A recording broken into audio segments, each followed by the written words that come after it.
अरे इसमें बड़ी बड़ी बात है, ढाबे में गए, चम्मच लिया, खा रहे, दिमाग तो ही बोल रहे ना आपको। अब जरा मैं इसको नए तरीके से पेश करता हूँ। जरा सोचिए, वो जो चम्मच से खा रहे हैं, मुंह में डाल रहे हैं चम्मच, वो ना जाने आपके मुंह में डालने से पहले हजारों लोगों ने उस मुंह में डाला होगा, राइट, और उसमें थूका होगा, किसी को पता नहीं कौन सी बीमारी होगी, कोई कहां से आया होगा, वही चम्मच लेके मुंह डाल दिया आपने। लेकिन आपके दिमाग में एक लॉजिक आ गया, अरे उसको अच्छे से धो दिया होगा, ठीक है, एक्सेप्टेड, आपकी लॉजिक को मैं एक्सेप्ट करता हूं। मैं बोलता हूं आप मेरा ब्रश ले लीजिए, अच्छी से धो लीजिए, फिर से मुंह में डाल के ब्रश कीजिए, वो तो इसी का है ना। चम्मच मुंह में डाल के आराम से खा रहे हैं, तो हजारों लोगों ने, न जाने ट्रक वाला, पता नहीं कौन सा ड्राइवर, जिसके सामने जाना पसंद नहीं करेंगे, कोई शराबी, कोई उसमें मुंह में डाल के खा रहा होगा, वही आपने लिए मुंह में डाल रहे, यार क्या स्वाद है। लेकिन अगर आपका दिमाग बोलता है नहीं, धो देने से सब कुछ ठीक हो जाता है, तो किसी का ब्रश लीजिए और उसको धो दीजिए अच्छी, जितना अच्छा धोना चाहे, फिर उसको मुंह में डालिए, वो तो फिर एक ही आदमी का है ना, राइट। हम कहीं भी जाते हैं, किसी रिश्तेदार घर जाते हैं, अपना एक ब्रश लेके जाते हैं ना, कि नहीं उनके पास ब्रश होगा, किसी का ले लूंगा मैं, करते हो, धो लूंगा। होना तो ये चाहिए कि एक चम्मच भी जेब में लेके जाइए जब भी कभी रेस्टोरेंट जाए, राइट। अपना चम्मच जेब से निकाला, खाया पिया, उसको धोया, फिर जेब में रख दिया, उसके पीछे नाम भी लिखा ताकि किसी और अपने जो फैमिली मेंबर के नाम में वो चम्मच मिक्स ना हो जाए। बोलना मैं सिर्फ ये, मैं ये नहीं बोलना चाह रहा हूं चम्मच से खाना चाहिए कि नहीं खाना चाहिए, दैट्स नॉट द पॉइंट। मैं सिर्फ ये बोलना चाह रहा हूं, जो भी आप एक्शन करते हैं, that action is not a science, उसमें कोई लॉजिक नहीं है, उसमें कोई रीजनिंग नहीं है, वो बस है। और वो क्यों है? क्योंकि ऐसा चलता आया है। तो ऐसा चलता है, जो चीज चलती आती है उसको हम सोचते हैं कि ये ठीक ही है।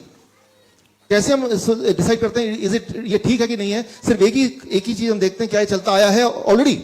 अगर दिमाग ने उसको कई बार ऑलरेडी देख चुका है हमारे एक्सपीरियंसेस में, तो ब्रेन बोलता है दिस इज ओके, फिर चाहे वो हमारा नुकसान भी क्यों ना कर रहा हो। बस ये छोटी सी बात I want to make you understand.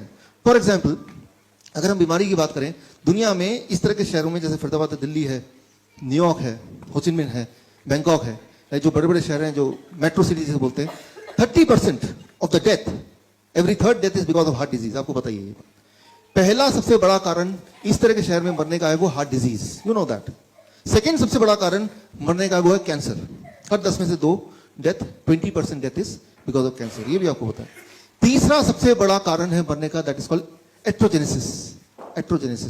एट्रोजेनेसिस causes. अब एट्रोजेनेसिस कॉजेस क्या है?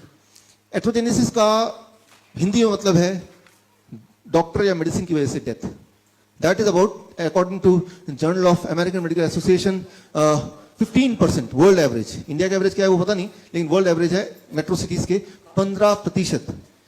यानी कि 100 लोग अगर गए इलाज कराने, तो वो 15 लोग जिंदा रहते अगर वो जाते नहीं तो। लेकिन फिर भी जाते हैं, क्यों? क्योंकि जाते आए हैं, क्योंकि जाते आए हैं। ये तो आंकड़े दिखा रहे हैं, ये मेरे आंकड़े है नहीं, जर्नल ऑफ अमेरिकन मेडिकल। अच्छा, इसको और मैं रोबोस्ट करता हूं, सारी जो सिस्टम चलते हैं मेडिकल की दुनिया में, जो अच्छे महंगे सिस्टम, जो ज्यादा इफेक्टिव सिस्टम है, वो अमेरिका से आते हैं, एलोपैथिक सिस्टम। अमेरिका का हेल्थ आप देखें, अमेरिका दुनिया में सबसे ज्यादा खर्च करता है हेल्थ पे, अपने सिटीजन पे। That you all know, that highest amount of money any country spends on their citizen is America on health. लेकिन अमेरिका की सिटीजन्स की हेल्थ का इंडेक्स अगर हम देखें, अगर हम WHO के उसमें देखें, इट इज रॉक बॉटम।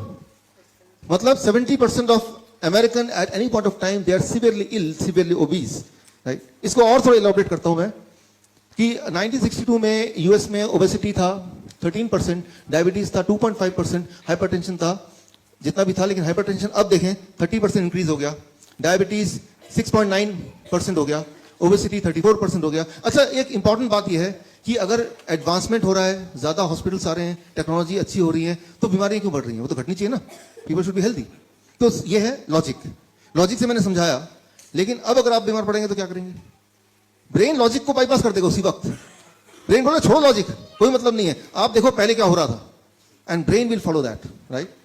सो वो आपकी गलती नहीं है, हमारे बॉडी की बनावट, that is how the brain behaves, right. Brain behaves whenever some action, जब भी आपको कोई एक्शन लेना है, तो एक्शन लेते वक्त ब्रेन ये नहीं देखता कि लॉजिक क्या है, साइंस क्या है, किसमें हम ठीक हो सकते हैं, किसमें हमारी भलाई है। ब्रेन सिर्फ ये देखता है कि पहले क्या हो रहा है, पहले तो वो बताओ, पहले क्या करते थे, अब ये बताओ, कल तक क्या करते थे।